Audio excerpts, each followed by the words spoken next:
आदाब नाज़रीन, आप देख रहे हैं ANN चैनल में अफशर जमीन। पेश है अब तक की अहम खबरें। वज़ीर आला के चंद्रशेखर राव बरखी के मसले पर असम्बली में जारी मुबाहिस का जवाब देते हुए CLP कायद भट्टी विक्रमार्का के मुतालबे पर लॉकडाउन के दौरान 3 माह की बरखी बिल का एक ही सैलाब में जो जारी किए गए थे, इन बिलों को हर माह की अलग-अलग जारी करने का फैसला किया। वाज़ेह है कि इस सिलसिले में कांग्रेस पार्टी और सदर ग्रेटर हैदराबाद अक़लियती सेल कांग्रेस समीर वलीउल्लाह ने न सिर्फ एहतजाज किया था बल्कि इस सिलसिले में अदालत से भी रुजू हुए थे। ఉత్తర భారతంలో ఎవరో ప్రైవేట్ కంపెనీలని పెట్టుబడులు పెట్టినాయట, అమ్ముడు ఒక మూతపడుతున్నాయట. వాడికి ఆ అసెట్ యూజ్ కావాలి దేశానికని మీ లెక్క పెట్టమంటారు. ఇది ఎక్కడ న్యాయం అధ్యక్ష? ఈ చట్టమా లేకపోతే ఏమన్నా? ఇది రెన్యువల్ కింద పరిగణించమంటే రెన్యువల్ కాదని ఎట్లా అంటారు అధ్యక్ష? ఇది చట్టం అవుతుందా? ఇంతకన్నా ఘోరమైన చట్టం ఉంటుందా? మీరు ఉత్పత్తి చేసే మీ ఐడల్ పవర్ కౌంట్ కాదు. నువ్వు కొత్తగా ఉత్తర భారతదేశంలో 25 మెగావాట్లకు లోయర్ పెట్టి అవన్నీ లెక్క వస్తాయి. వాటిని మాత్రం మీరు కొనాలి. భూగర్భ జలాలు పెరుగుతున్నాయి, కొంచెం మంచిగా పంటలు పండిస్తానని చెప్పి బతిమాలతో కూడా వాళ్ళు వింటలేరు. ఇక ఇది పరిస్థితి అధ్యక్ష. భట్టి విక్రమార్క గారు ఇదండి పరిస్థితి. బిల్లులో నేనేం దాచిపెట్టలేదు, ఇంకా చాలా ఉన్నాయి. కానీ స్పష్టంగా రాష్ట్రానికి ఏం అధికారం ఉండదు, రాష్ట్ర నియంత్రణ సున్నాకు వస్తుంది, ERC నియామకం వాళ్ళ చేతులకు పోతుంది, లోడ్ డిస్పాచ్ సెంటర్ హైదరాబాద్ నుంచి ఢిల్లీకి వెళ్ళిపోతుంది. ఇది జరిగేటువంటి ఒక భయంకరమైనటువంటి బాధ. అధ్యక్ష, తమ అనుమతితో ఒక రెజల్యూషన్ సార్, కేంద్ర ప్రభుత్వం ప్రతిపాదించిన విద్యుత్ చట్టం 2003 సవరణ బిల్లును తెలంగాణ శాసనసభ తీవ్రంగా వ్యతిరేకిస్తున్నది. సమాఖ్య స్ఫూర్తికి విరుద్ధంగా, రాష్ట్రాల హక్కులను హరించే విధంగా, రైతులు పేదల ప్రయోజనాలను దెబ్బతీసే విధంగా ఈ బిల్లు రూపకల్పన. वज़ीर बल्दी नस्म व नस्क KT रामाराव ने असेंबली में वक्फ सवालात के दौरान TRS अरकान बी सुमन श्रीनिवास रेड्डी, वेंकैया नानंद, बी राजू और मजलिस रुकून असेंबली कौसर मोयुद्दीन के पूछे गए सवाल का जवाब देते हुए बताया कि वज़ीर आला के चंद्रशेखर राव ने ग्रीन एक्शन प्लान के लिए रियासत के बजट में 10% बजट मुख्तस किया और दही सतह से लेकर शहरी सतह तक सरसब्ज व शादाब बनाने के लिए हरितारम प्रोग्राम के तहत रियासत भर में करोड़ों पौधे लगाए गए और हर म्यूनसिपैलिटी में नर्सरी कायम किए जा रहे हैं। उन्होंने बताया मुल्क भर में सबसे बड़ा पार्क कायम किया महबूब नगर में। KT रामाराव ने बताया कि हैदराबाद और अजला में कायम किए जाने वाले पार्क्स में ओपन जिम, साइकिलिंग ट्रैक और अवामी बैतुल खला कायम किए जा रहे हैं।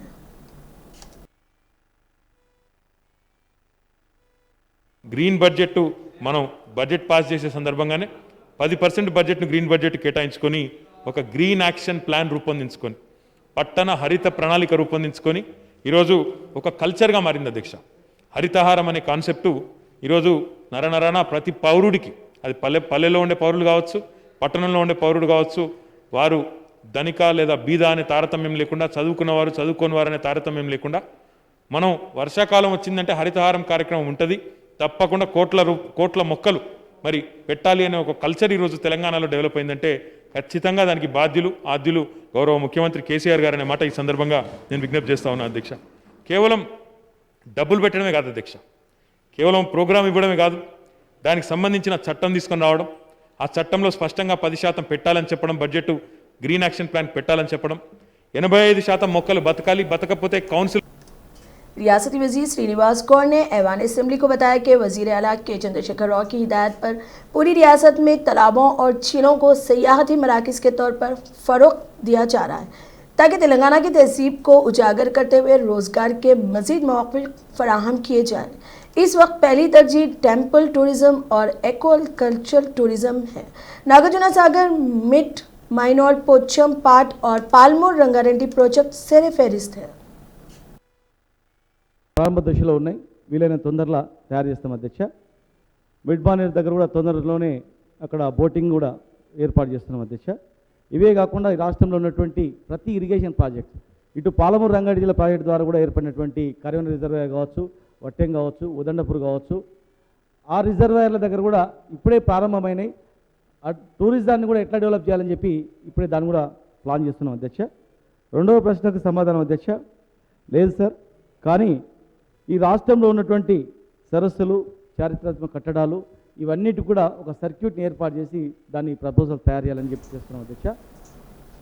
श्रीनिवास यादव असेंबली में जीरो ओवर में कहा कि देही मुकामात पर कहा कि अवाम की माशी हालात मुस्तहकम किया. मुताहिदा में विजय डायरी को ख़त्म कर दिया गया. आज के सीआर की वजह से तरक्की की तरफ गामजन की है. 5 साल से मेहनत करके हुकूमत अब एक रास्ते पर आए हैं. दूध की मांग 20 लाख, आंगनवाड़ी 25 ग्रेटर में ज़रूरत है. मदर डायरी करीमनगर की डायरी में अब आगे हैं. 2014 में विजय डायरी को फ़रोग़ दिया गया. మరి ఆ రోజు ఉన్నటువంటి ప్రభుత్వాల్లో కొంతమంది వ్యక్తులు కావచ్చు, కొన్ని వ్యవస్థలు కావచ్చు, టోటల్గా దీన్ని వైండప్ చేయాలన్నటువంటి సంకల్పం వాళ్ళు పెట్టుకున్నారు అధ్యక్ష. మీకు తెలియంది కాదు, మీరు కూడా మంత్రిగా పనిచేసినటువంటిది. కానీ ఈరోజు ముఖ్యమంత్రి గారు తీసుకొచ్చినటువంటి రిఫార్మ్స్ ఆధారంగా ఎవరైతే పాడి రైతులు ఉన్నారో వాళ్ళని ఎంకరేజ్ చేయాలి. మన దగ్గర ఉత్పత్తులు కూడా బ్రహ్మాండంగా పెరగాలి. రెండోది, ఆ రోజుల్లో ఉన్నటువంటి పరిస్థితులు, నీళ్లు లేక, కరెంటు లేక, వ్యవసాయం చేయలేనటువంటి వాళ్ళంతా దీని మీద డిపెండ్ అయ్యేటువంటి పరిస్థితి అధ్యక్ష. ఆ రోజు మీరు బాధ్యతలు తీసుకున్న తర్వాత నేను తీసుకున్న తర్వాత కూడా ఏ పరిస్థితులు ఉన్నాయో మనందరికీ తెలుసు అధ్యక్ష. బట్ కాలక్రమేణా గడిచిన 5 సంవత్సరాల నుంచి చాలా కష్టపడ్డాం అధ్యక్ష. ముఖ్యమంత్రి గారు ఇచ్చినటువంటి డైరెక్షన్, వారు ఇచ్చినటువంటి ధైర్యాన్ని అనుగుణంగా చాలా కష్టపడి ఇప్పుడిప్పుడే ఒక దారిలోకి వచ్చింది.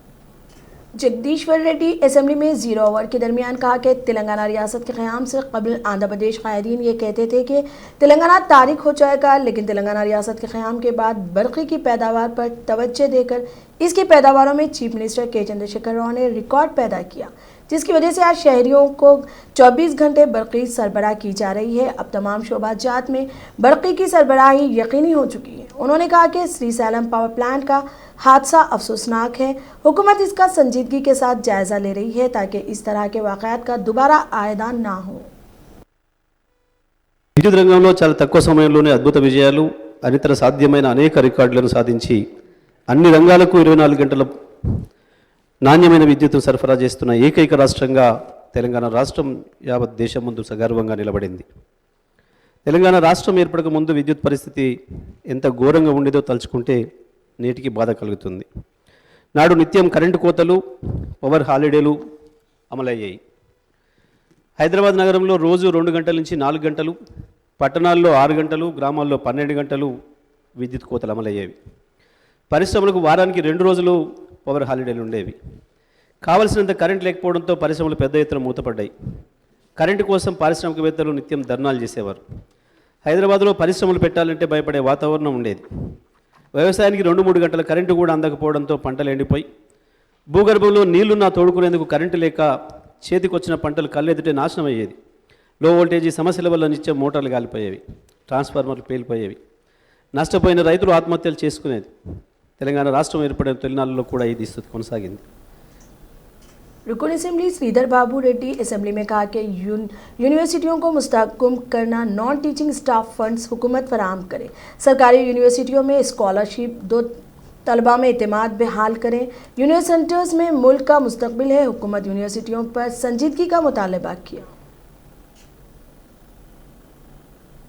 Speaker assembly P Srinivas Reddy ने रियासती वज़रा और अरकान असेंबली से ख्वाहिश की कि वो ऐवान में बगैर मास्क के शरीक ना हो और मास्क का इस्तेमाल ज़रूरी है. वाज़ेह है कि ऐवान में बाज़ अरकान और बाज़ वज़रा बगैर मास्क के बैठे हुए थे. मंजूस रुकन असेंबली अहमद बलाला ने जीरो आवर के तहत बात करते हुए हुकूमत से मुतालबा किया कि पुराने शहर में भरोसा सेंटर क़ायम करे. उन्होंने बताया कि इससे पुराने शहर की ख़वातीन को रोज़गार हासिल होगा. रियासती वजीर KT रामाराव ने इन्हें भरोसा दिलाया कि पुराने शहर में भरोसा सेंटर कायम किया जाएगा.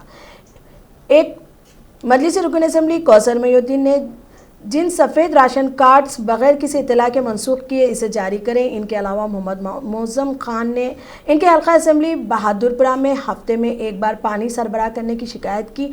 उन्होंने रोज़ाना पानी सरबराह करने का मुतालबा किया. कि सेफ सिटी प्रोजेक्ट के तहत MHA के ज़रिए कितना फंड्स अभी तक खर्चा किया गया, और जैसे कि पहले भी बताया गया था कि पुराने शहर के अंदर भरोसा सेंटर क़ायम किया जाएगा. जिससे सेंट्रल गवर्नमेंट से फंड्स आएंगे, तो वहाँ पर वुमेंस के लिए, वुमेंस पुलिस स्टेशंस के लिए और वुमेंस के कई मसाइल के लिए और वहाँ पर नौकरियों के लिए बहुत ज़्यादा सहूलत होगी। तो इससे पहले भी ये प्रपोज किया गया था और वादा किया गया था कि कायम किया जाएगा। मैं आपके ज़रिए हुकूमत से कहना चाहूँगा कि जल्द से जल्द इसके अंदर फंड्स अलोकेट कर MHA के ज़रिए भरोसा सेंटर्स कायम करे, ताकि पुराने शहर के जो लॉ एंड ऑर्डर के मसाइल है, वुमेंस और चाइल्ड के अपने इनके हुकूक के मसाइल है, वो मसाइल की यकसुई हो सके। मैं आपके ज़रिए फिर एक बार हुकूमत से ख़ास तौर पर ये कहना चाहूँगा कि जल्द से जल्द पुराने शहर के अंदर एक भरोसा सेंटर्स कायम किया जाए। मिनिस्टर, मैं जनाब अहमद बिन बलाला साहब को मैं भरोसा देता हूं कि भरोसा सेंटर आपके यहाँ जल्द से जल्द कायम किया जाएगा। कांग्रेस रुकन असेंबली जग्गा रेड्डी ने जीरो ओवर के तहत बात करते हुए हुकूमत से मुतालबा किया कि इनके जिला संगारेड्डी में डंप यार्ड कायम किया जाए। रियासती वज़ीर KT रामाराव ने तयक़ुन दिया कि बहुत जल्द डंप यार्ड कायम किया जाएगा। अध्यक्ष, जिला हेड क्वार्टर संगारेड्डी अध्यक्ष, డంప్ యార్డ్ లేదా అధ్యక్ష, మంత్రి గారు కోరేది ఏంటంటే మున్సిపల్ శాఖ మంత్రి గారిని, డంప్ యార్డ్ లేక దాదాపు 4 సంవత్సరాలు అవుతుంది. జిల్లా కలెక్టర్ గారు, ఆర్డీఓ, కమిషనరు చాలా ట్రై చేస్తారు కానీ ల్యాండ్ దొరకలేదు. అంటే అసెంట్ ల్యాండ్స్ కానీ గవర్నమెంట్ ల్యాండ్స్ అవైలబుల్ లేవు. వాళ్ళు ప్రయత్నం చేస్తున్నప్పటికీ కూడా సరౌండింగ్స్ అంతా ఎస్టీ కాలనీస్, అంటే లంబడి తాండాలు, ఎస్సీ కాలనీస్ ఉండడం వల్ల అక్కడ ఆబ్జెక్షన్స్ వస్తున్నాయి. అందుకే ఎక్కడన్నా ఒక 5 ఎకరాల ల్యాండ్, పట్టా ల్యాండ్ అంటే కాస్ట్లీ ల్యాండ్స్ కాబట్టి ఒక 5 ఎకరాల ల్యాండ్ మరి మంత్రి గారి ద్వారా ఒక 5 ఎకరాల ల్యాండ్ ప్రభుత్వం కొనుగోలు చేసి మరి డంప్ యార్డ్ కోసం ఏర్పాటు చేయాలని మంత్రి గారిని కోరుతున్నాను అధ్యక్ష. జయప్రకాష్ రెడ్డి గారు సంగారెడ్డి మున్సిపాలిటీ యొక్క డంప్ యార్డ్ గురించి సమస్య ప్రస్తావించారు అధ్యక్ష. నోట్ చేసుకున్నాం అధ్యక్ష, తప్పకుండా సానుకూలంగా పరిష్కరిస్తాం. वी हनुमंतराव ने कहा कि बाबा साहेब अम्बेडकर दस्तूर के मेआर थे। पंजागुट्टा इलाके में तनसीब के लिए कोशिश करने पर अम्बेडकर के मुजस्समे को लक़ब करते नहीं दिए हैं। 5 लाख से मुजस्समा तामीर किया था। असेंबली में अम्बेडकर के बारे में कोई सवाल नहीं कर रहे हैं, एक रुकन भी बात नहीं कर रहा है। क्या अम्बेडकर मुल्क के गद्दार थे? ऐसा नहीं तो क्यों इनके ताल्लुक से अरकान बात नहीं कर रहे हैं? अम्बेडकर दस्तूर के जरिए मुल्क को एक रोशन राह दिखाई। पंजागुट्टा में अम्बेडकर मुजस्समा है, तनसीब करने नहीं देना सरासर गलत है। अमलापुरम से 5 लाख लगा के स्टैचू लाया, वो भी उठा के ले जाके पुलिस स्टेशन में लेके आज कुल 7 महीने हो रहा। अब ये 5 महीने हुए तो फिर अम्बेडकर का बर्थडे आता 14 अप्रैल। मैं चाह देखा हूँ जितने भी MLA से बाबा साहब अम्बेडकर के रिजर्वेशन के वजह से हर पार्टी में MLA MLC बने, मगर कोई भी उसकी आवाज नहीं उठा रहे। मैं आज हमारे बट्टी विक्रमार्क से पूछा, देखो भैया तू भी अपोजिशन लीडर कहीं को बना रहे भाई, बाबा साहब अम्बेडकर के वजह से बना, आज वो आवाज क्यों नहीं उठाते? क्या गलती करे? राजशेखर का स्टैचू रह सकता, वो अम्बेडकर करे। अम्बेडकर देशद्रोही है, देश को दिशा बताया, दशा बताया। तो इसी वजह से अगर ये असेंबली खत्म हुए तक वो स्टैचू की बात अगर असेंबली में उठा के वहां नहीं लगाए तो मैं आमरण निरादीक्षा करूंगा। मैंने तो परवाह नहीं, जो उनका गुरु है महात्मा ज्योतिराव फूले आदेश पर पढ़ लिख के तो आगे बढ़ेंगे बोले, बारिस्टर बनकर इस देश का कानून बनाया। आज हर आदमी उनका फोटो लगाना चाहिए। आज रिजर्वेशन मिल रहा बीसीओ को, जितने भी पार्टी वाले हैं उसमें MLA MLC से आवाज उठाना चाहिए। नहीं उठाए तो तुम अम्बेडकर का इंसल्ट करे सरकार, मैं बराबर लड़ूंगा। और दूसरी बात, आज मैं देख रहा हूं ये तीसरा मरतबा यहाँ प्रेस कॉन्फ्रेंस लगाने का, एक गवर्नमेंट को इतना भी सोच रही है। KCR कल यादगिर उठा गए तो बंदरों को मोज खिलाने से फोटो आता, चिन्नजीयर स्वामी के घर को गए तो फोटो डालते, मगर मीडिया के साथ अन्याय हो रहा, बाहर बिठा दिया। बारिश कब गिरता नहीं मालूम, धूप कब आता नहीं मालूम, रोडों पे बैठे वही पुलिस वालों को टेंट डाले। आपको क्यों टेंट नहीं डाले? और आपको कोई लंच के हैदराबाद समेत रियासत के अजला में हो रही ज़बरदस्त बारिश की वजह से कई ज़खायर आब की सतह में इजाफा हो गया। दरियाई गोदावरी में आबी सतह में इजाफे के बाद ज़िला निज़ामाबाद में वाक़ श्री राम सागर प्रोजेक्ट पोचम पाडर के 16 दरवाजे खोल दिए गए और पानी छोड़ा जा रहा है। इसी तरह ज़िला करीमनगर के लोअर माइनोरो डैम से भी 9 दरवाजे खोल कर पानी छोड़ा गया। ज़बरदस्त बारिश की वजह से नागार्जुना सागर प्रोजेक्ट के 15 गेट खोल दिए गए।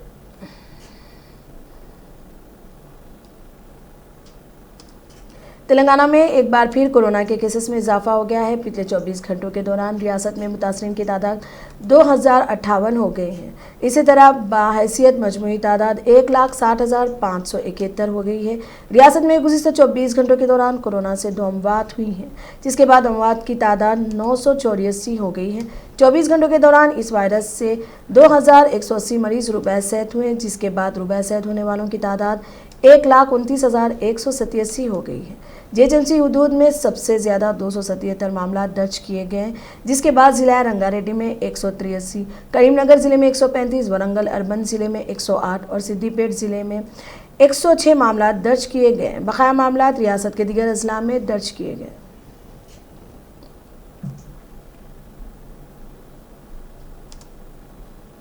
पार्लियामेंट के मानसून इजलास का आज दूसरा दिन और राज्यसभा की कार्रवाई कल सुबह 9 बजे तक के लिए मुलतवी कर दी गई है। इससे कबल वजीर सेहत हर्षवर्धन ने ऐवान में कोविड-19 से मुतालिक एदाद-ओ-शुमार पेश करते हुए कहा कि लॉकडाउन की वजह से हम 14 से 29 लाख तक केसेस कम करने में कामयाब रहे और 78,000 लोगों की जिंदगियों को बचा लिया गया।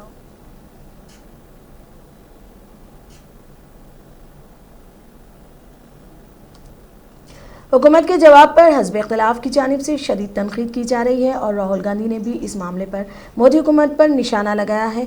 ख्याल रहे कि वजारत मेहनत ने एतराफ़ किया है कि लॉकडाउन के दौरान 1 करोड़ से ज़ायद महाजिर मजदूर मुल्क के कोने कोने से अपनी आबाई रियासत पहुँचे।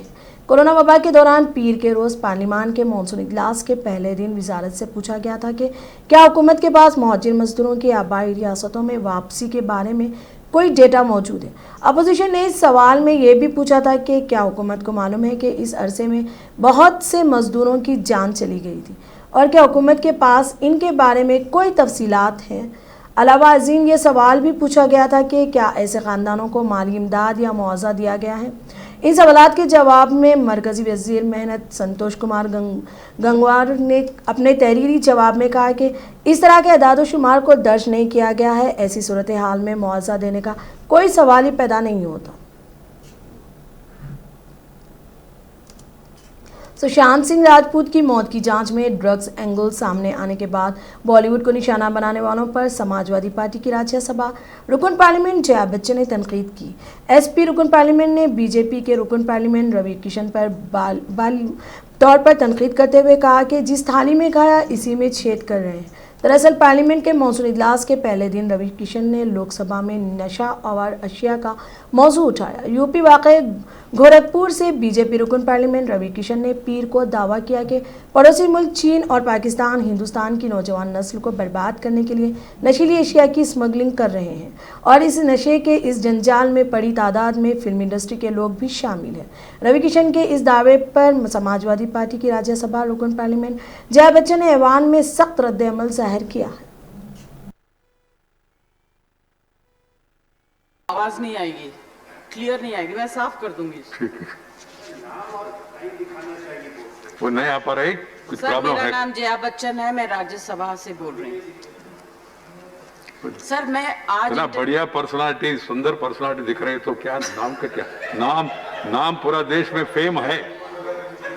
सर बहुत बहुत शुक्रिया आपने जो कहा, मगर यही नाम जिसको डिफेम करने में आज लोग लगे हुए हैं उसके बारे में चर्चा करना चाहती हूँ। सर मेरा कहना ये है, entertainment industry in our country which provides direct employment every day to 5 lakh people and indirect employment to 5 million people. At a time when the financial situation is in a depressing state and employment is at the worst level, in order to divert the attention of the people, we are being used to be flogged, by the social media and the government's non-support. Sir, people who have made their name in this film industry have called it a gutter. I completely disagree and I really disassociate. अब तक के लिए इतना ही। देखते रहिए ANN channel. खुदा हाफिज।